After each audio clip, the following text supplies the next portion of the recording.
This is the very popular National Air and Space Museum in Washington, D.C.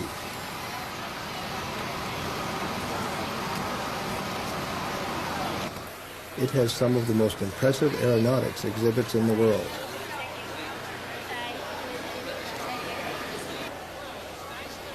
From the Wright brothers' first flight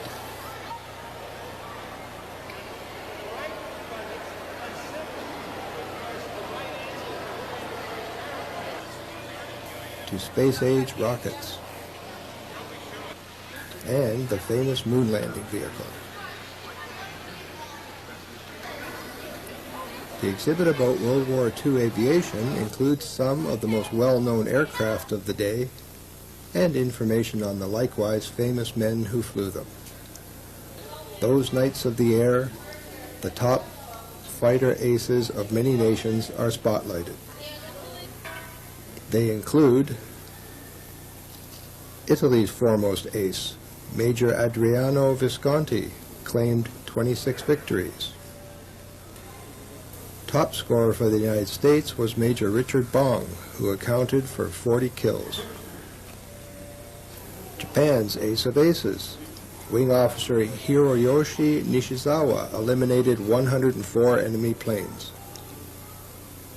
But the greatest of them all was Germany's Major Erich Hartmann, who personally shot down 352 enemy aircraft. Another Voice of Freedom now presents the last interview with Erich Hartmann, done at his home in Germany 2 years before his recent and untimely death. The interviewer was Marinko Bolkovich. Okay, Herr Hartmann, you have started flying in what year? 1939, I think. I was born 22, then I was 17. On the first I started gliding, and then in the war I made high school, finished 1940. In 40 in October I came to the Air Force, German Air Force, and in 42 I came out to the war, out to the battlefield. Then 1945 I was prisoned by the American, and they give us to the Russian in Czechoslovakia. Then I was 10 years prisoner by the Russian, came back, and they started rebuild a new German Air Force again here. What was the reason that you started to fly? Oh, I had fun for it. The whole propaganda and everything makes, as if you are young, one likes to drive bicycle, motorcycle, or rent cars, I don't know. I had my fun with flying. And with the glider flying, it saves my life afterwards during the war, because if you're gliding, you have always to see to the ground where is a point where you can land. And therefore, also later in the war, I was always flying, first look where you can land somewhere. If you have a crash land, to make a crash land or so. I mean, you have been quite lucky during the whole war. You haven't been wounded. That's correct. I never get hit in the air. But every time if you have to do some low-level business, strafing cars or hit or throw bombs, I get 16 times I had to make a crash landing. A forced landing. Yeah. I was very lucky that I came in a wing out where a lot of people had more than 50 and 100 victories. So this experienced people, if I could fly with them as a wingman, I could learn the one he turns around me and makes dogfight, didn't it? No victory. The next man, he climbed up always the highest point, and then he only attacks surprising. And the third one, it was Sergeant Russman, he has a he was wounded in the left hand and had a, was heißt Schiene. And I had a piece of iron here in the hand. He was very vorsichtig, was heißt this? Careful. Was very careful. He looks a long time and then he attacks immediately. And from history I learned the second man was the best who attacks only from high. First climb up, stay in the sun, come out of the sun, and you had always a surprising attack. Did you use oxygen mask? Yeah. From 4,000 meters within 12,000 feet, you put on the oxygen. And for how long did you have oxygen when you were flying? Oh, for 1 hour. For 1 hour? Yeah, one and a half hour. Yeah, aside it was limited by the gasoline, so you had enough for flying to... The mission duration was always 1 hour. I see. To do 120. Because, but if you get a fight or somewhere attack, always with full power. You had a black tulip on your plane for a Only while. a short time. Yes. They show it now always in picture and paintings and so on. Yes. Because I had that only for myself, this black tulip. Yes. And after 2 or 3 weeks, if I came out and the Russian recognized me with the black tulip, then they escaped first. I see. And was waiting. Was that your idea? And then I gave the black tulips for young pilots To start with? that they have more security. Was that your idea to paint the No, black this tulip? was from what is that? Wie heißen Erwartungsleute? The crew who... Yeah. Oh, the crew. Ground crew. Oh, the ground Ground crew. crew. I see. During the book that has been written about you, I felt quite emotional in one part when you were caught because you made a forced landing and you were caught by the Russians and you disappeared for a few days. And your crew chief, Mertens, came behind you. He likes to pick me up. Yes, and he must have been quite a man. Yeah, I had always the same. We had in our Air Force, the old Air Force, the regulation, you have always the same ground crew. I say. One was the man who works for you. And if Bimmel or how you say in English? Oh, the English is going away slowly. Yes. If he says all is okay, then you go in the airplane. Yes, that would be like your half. Yeah. Because without him you couldn't go Exactly. up. If I get another job somewhere, then he comes with me I see. automatically. How many hours did you have to recall the engine? From the Messerschmitt about 100 hours. So fast. Yeah. But mostly, every 50 hours we lost one. You have flown mainly Messerschmitt, Yeah. 109, correct? Most time. Yes, that's you started your war, you said in 1942, your war experience. And why didn't they change you never to Focke-Wulf 190? Well, it depends on what kind of wing you are.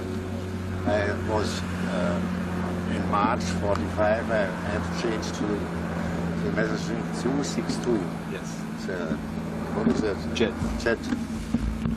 But the airplane was okay, but we had a lot of technical failure in it. You need about 21 seconds from Start. to start the engine. You have to turn 1, 2, 3, 4. If you put the accelerator fast Full forward, power. then it was on fire. And how was the difference between the Messerschmitt 262 and the 109? Was it? I see that it was much faster, but how was the control? The Messerschmitt was in what is that? In turning was much better, but the 262 was very, very fast. At about 700 much is that miles per hour? 700 kilometers per hour. Yes.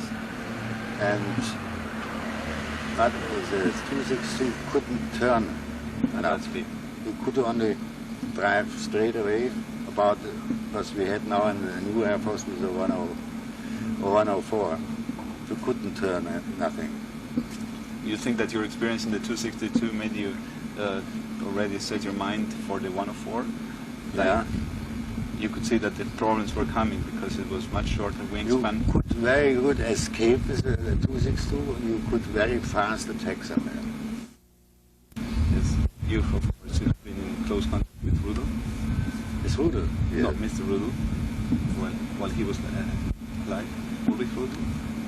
I had a lot of contact during the war because we had to fly over him to save the Stukas from the other fighters. And how was the job when you were flying combined with the Stukas? Did you fly out higher than the Stukas did? Yeah, I see. You let absolutely. You let them do their job. He made the job about 1,000 meters below. And if Russian fighters are coming, attack Stukas, then you come upstairs. And mostly if you shot one of the attacking fighters down, then the other escape. What was your favorite? Were you using always mainly the cannon or the guns? Both. Both. Yeah. I see. Did you have tracing bullets? What is that tracing bullet? Tracing bullets, the one that leaves the light behind? Yeah. You, Every fifth bullet was alive. a light bullet, I see. You could see. What, was it red? Come? Was red? Red color? No, red, yellow, red, Yeah, I see. sometimes. I see. Yeah. The closer you go to the target, then the bullet goes through. At the beginning, Normally you could open the fire in 400 meters, but then you could see no hits and the bullets goes away. And if they hit, nothing happens. yes, mainly Therefore, I am mostly 100 meters and below. yes, mainly with the Shormovik that was so strong, so full of armor all around. Can you show me with your hands how was your approach on the Shormovik, because it's very interesting as you say it on the book. With the hands out of the sun, come and if he flows here, dive a little below him that he can see, look backwards, and then close in. And if the windshield was filled up with the whole target, then pull the trigger. It works. Yes. And today you have more modern weapons. You have rockets, they go to 20, 40 miles. But I talked with American fighter pilots who worked in the Vietnam War. They told me you can see you can see if the rocket is coming. Correct. Because he has smoke behind, and then you have wait that the rockets come close to you, and then break. And the rocket cannot make the same time. Correct. Because it's much too fast. So you think aerobatic flying would be necessary for that kind of maneuvering? Yeah. Yes. And You can always try in the practice. There is no terror. could you tell how did you escape once 8 Mustangs? To bail out. Yes, but how was it? How you were you turning? I was short before landing. I had no gasoline more, and I had to go back to the airfield. And then the Mustangs were above me. And I know if I put out the gears and they are coming, I can do nothing. Get out, bailed out. I see. But you were, as it explains in your book, you were S-turning all the No, time. they asked me, the Americans I see. asked me how you could do against the Mustang. If the Mustang came always in about 8,000 meters, and there was an absolute superiority from the Mustang against the Messerschmitt, because you had high altitude charger in the Mustang.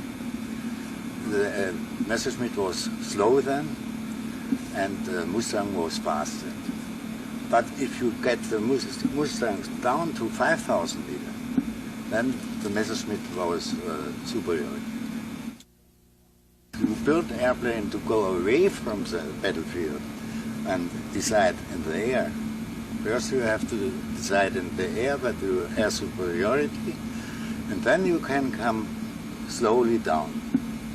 Because who is in the air, who has the air superiority, that's very easy then. Then the army and so forth, they can nothing do if there's air superiority is on the other side. We could occupy Poland within 2 weeks. We could 2.5 weeks occupy Netherlands, Denmark and Norway, 2.5 weeks. Then what was France in 6 weeks, but always with an absolute air superiority.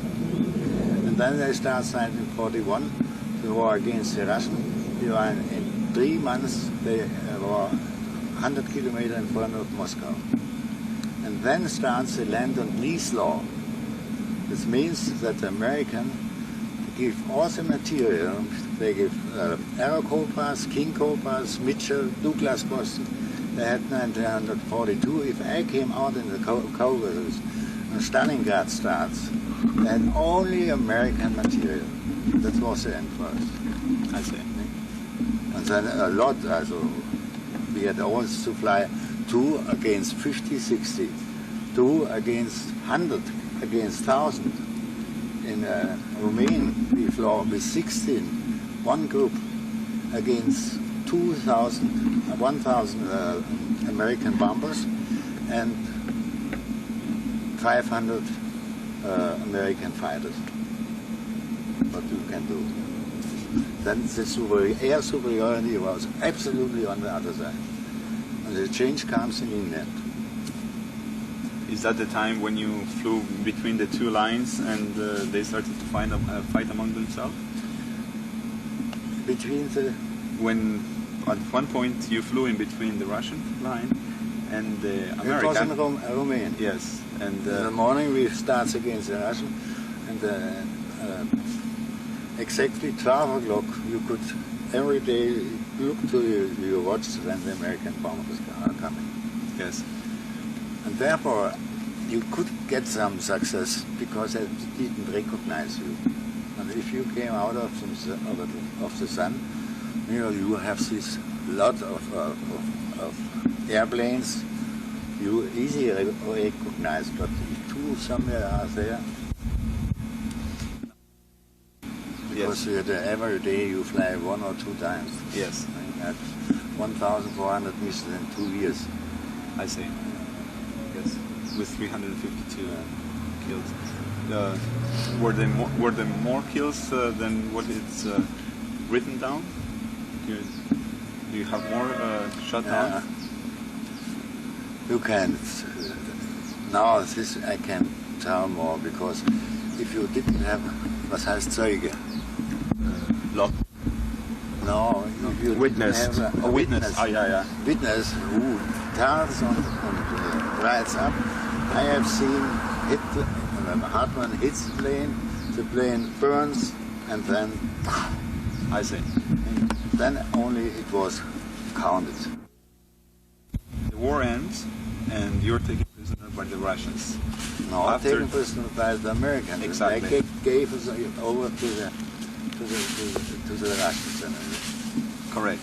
Now, why do you think that you had to stay so long in prison when, let's say, General Remmer, he also was taken prisoner, but he was in Nuremberg and he was left alone because he was a soldier? For the Russian, I think that the Russian didn't like to give us back. We would stay today still there. Is there anybody still there, you think? Russia is a big land. No, but of the ones that you were with in prison before you left towards Germany, do you remember anybody after you came? I think. Now, when you were at school, have you ever been taught anything about dating anybody else when you were learning for training for pilot. Have you been trained to be against the Jews, for example? Against the Jews? national? No, the Jews. No, They never mentioned that.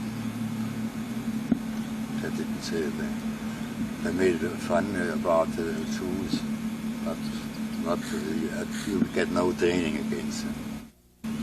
And now you say you've been in Poland. Have you passed through areas where concentration camps were? Like, let's say, Auschwitz, Birkenau, Bergen-Belsen. Have you passed No, we heard sometime here our own people comes in a concentration camp who have stolen or so, but we did very few about the concentration camps. Da wurde drüber geschwiegen. Silence Bound. So, Was er meint ist, ob sie auf ihren Flugrouten über diese Gebiete der Konzentrationslager geflogen sind. Die sind ja sehr groß gewesen. Ich habe erst nach dem Krieg erfahren über He never flew over. I say, He got this information all after the war. do you think it's possible that that happened over the concentration camps? That they were killing Jews? I don't know.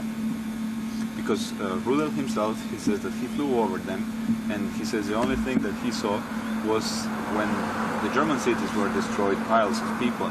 But he says that he never saw actually that happened. And he was surprised when he was interviewed by the British, what are they talking about? Because he never saw this mass of people being killed. So you would think that... Because during the war, the young people was all at the front. Who works at home? yes, of course. And can't kill the people, then they can't work more. In the factories to build airplanes and tanks and cars and everything what you need. That's correct. So were you aware that, for example, Auschwitz was a factory? I think Like they have to work. Correct. They were building parts for planes. There was Bunaessen, which is for chemical, and also there is people still that was from there, and they say that there has been people working, and they heard rumors about something going on, but all the smell that they smelled was from the factory, from the steel, but never from the people, as they were saying, and nobody could ever see. The people in the concentration camp is the same as in Russia. Russia has concentration camps so much, or so many, but they don't kill the people in the concentration camps because they are very cheap working people. I see. So you would think that would be the German idea. Must be in terms the same. Yes, The first who had concentration camp was the English in the war with the Buren. exactly. Eh? Exactly. And this is now to catch the people for working, Exactly. not to killing. Yes. So you gave me here a map. Yeah, therefore you have no people in the Russian who don't have work.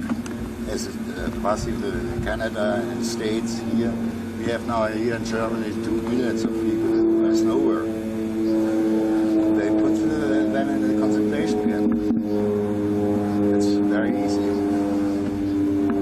Did ever anybody try to make you problems because you have been a star in a No. time which is bad today, or did anybody of the government try to treat you as a war criminal or something? No. Then you had a very bad life up to 55. How did your life change after 55? You came back I from came flying? back and then the old friends from the Air Force are coming and asked me if I would join the new Air Force, who must be rebuilt now in the Western Germany. Then I went there. I started in Landsberg, 56, August. Then I changed to Fürstenfeldbruck, and then 6 months to the States for gunnery training, then come back and then I built up the first fighting. Then after doing all this military, when did you retire? 1970. And after that, how was your life? Then I had 5, how you say, flying schools up in near Bonn. And I was a manager of the schools and make a teacher for young pilots who like to learn to fly. It was my nicest time after the war. Because you could fly against the 200 feet and you could look in the gardens of the people, the swimming pools. And this was a nice time. And right now you're then retired. Are you receiving pension from the German government? Yeah. You see, I said American Air Force. I say for having served in the war. You have to be 35 years. You have to be or to stay in a service. Then you get, if you get retired, 75% of your last payment. I see. I think it's about the same in the American Air Force. I see. So you are now a happy man. I am a happy man. We don't travel more. I see. We get always invitation to the States every year, 2 times for reunion parties for all fighter pilots. But I don't like to travel more. Would you like to come to Canada maybe? No. No. We stay here. Yes. Well, because if you drive for the reunion party, you have to do the guest speaker. You have a lot of work to make the speech, what like the people to know, ask them. I made 2 times guest speaker with the Vietnam people. I didn't know that a widow from a Vietnam soldier, she gets only 68% money as if he was a soldier who was killed in the Second World War. I see. Because I have lost. Yes. It's an American thing. Okay, well, Herr Hartmann, thank you very much for spending your I time with us. hope you had a nice trip here in Germany and you come very healthy again spring. Yes, we will. Thank you very much for your time, and I hope to see you again. It was good.